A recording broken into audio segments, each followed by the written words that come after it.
Look at this video. No, this video clip is not generated by Sora. This one is generated by a brand new AI video generator called Kling AI, and it's now available all over the world. So, let's dive in. Introducing Kling AI, and this is the homepage of Kling AI. You can see we have a couple of different options like AI images, AI videos, and their video editor. Now, let's try the text to video first. Here, you can see the prompt section. For example, I am typing, "A panda plays guitar by the lake." After entering the prompt, come to Settings. This is the creativity scale, so you can also adjust the creativity. We can use a slider to control creativity and relevance.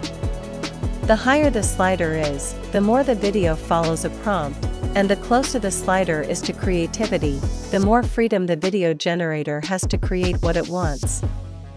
After the creativity level, you will find the mode. Here you will find two options, standard and professional mode. The professional mode is only for the premium user. After the mode, you will find the length. You can generate 5-second and 10-second long videos. The 10-second video is only for premium users.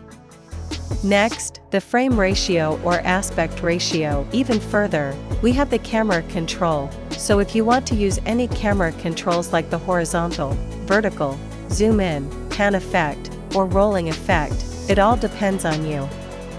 One more interesting feature is the negative prompts. Now we are ready to generate.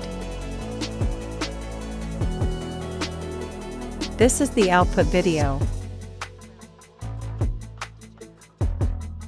This is just outstanding. Look at the composition, lighting, and detailing. Most importantly, notice the panda and the guitar. Share your thoughts and results in the comment section below. Don't forget to like this video if you found it helpful and subscribe to our channel for more amazing tutorials like this one.